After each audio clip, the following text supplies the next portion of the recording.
name is Jaytee and welcome back to my channel, and for today's video, I'll be teaching you guys another easy song to play on the ukulele. So without further much ado, grab your uke because today I'm gonna teach you how to play Midnight Sky by Salonga.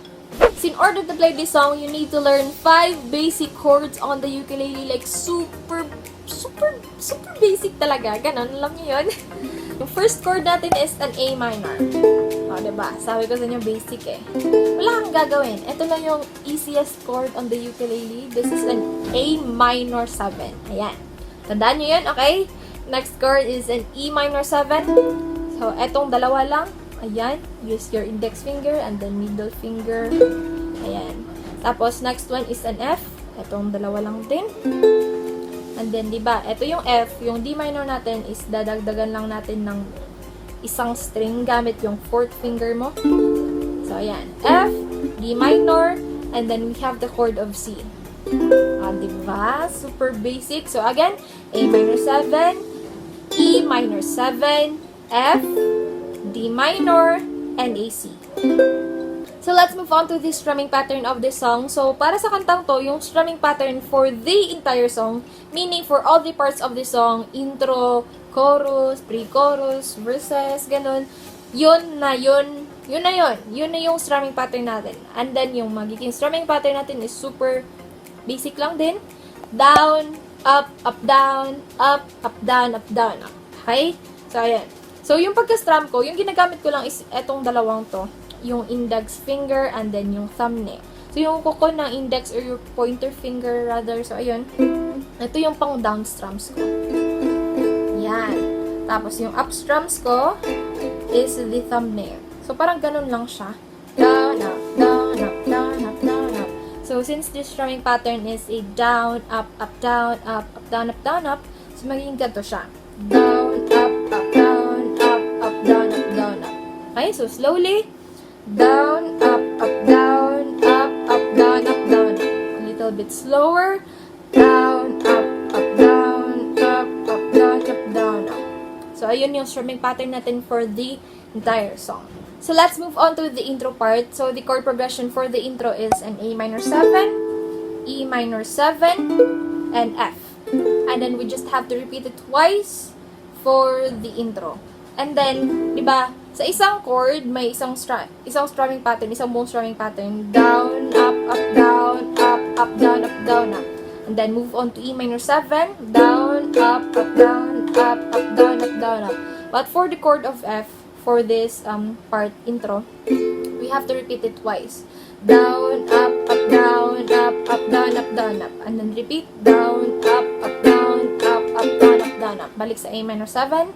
Down, up, down, down, up, E minor 7, F, and then repeat. So, ayun yung intro natin. A minor 7, E minor 7, and F, and then repeat it twice. So, that's it for the intro part. So, para naman sa verse 1 ng kantang to, the same din sa ginawa natin kanina sa intro. So, isang buong strumming pattern for A minor 7 and also with the E minor 7. But for the F, we have to repeat it twice. And then, of course, the chord progression for the intro is A minor 7, E minor 7, and F. And then, do it twice din. So, the same lang talaga siya sa intro. Okay? Ayan. 1, 2, 3, go. Every time in my mind, I'm telling myself. Medyo mababa talaga tong kanta to. Should I be? Who will be the man that'll hold your hand? So, ayan. And then, let's move on to the pre-chorus, yung whenever I close my eyes na part. So, para sa part na yun, we have a D minor. Ayan. And then, E minor 7 ulit. And then, an F. And then, we have to repeat that chord progression twice. So, ayan. Let's try singing it.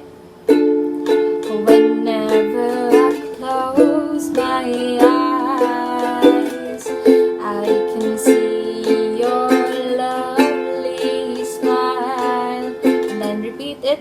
And I open it again.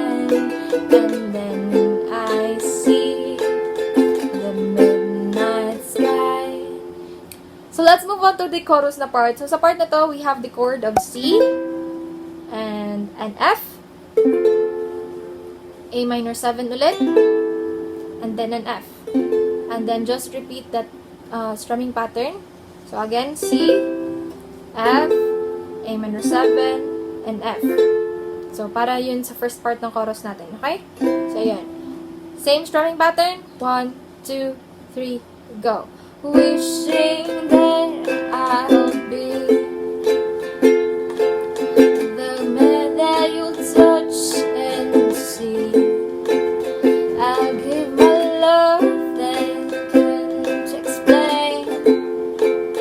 We will be running in the rain. Tapos sa part na I will hold your hand, we have the chord of D minor. Tapos E minor 7. And then F. So, yung chord progression na yun, just repeat it for the next line. So, ayun. So, parang dalawang beses natin yun, uulitin yung chord progression na yun. So, let's try singing it. 1, 2, 3, go. And I will hold your hand.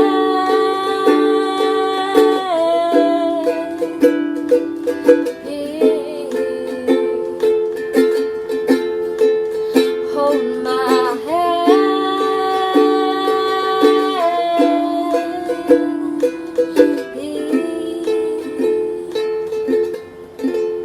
Tapos, after nun, we have the parang humming lang na. So, para sa part na yun is the same sa kanina na ginawa natin sa intro. We have A minor 7, A minor 7, and then F. So, you just have to repeat it twice for that part na.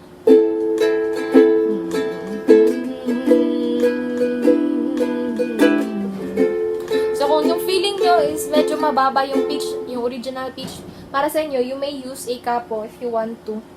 And, try natin yung capo.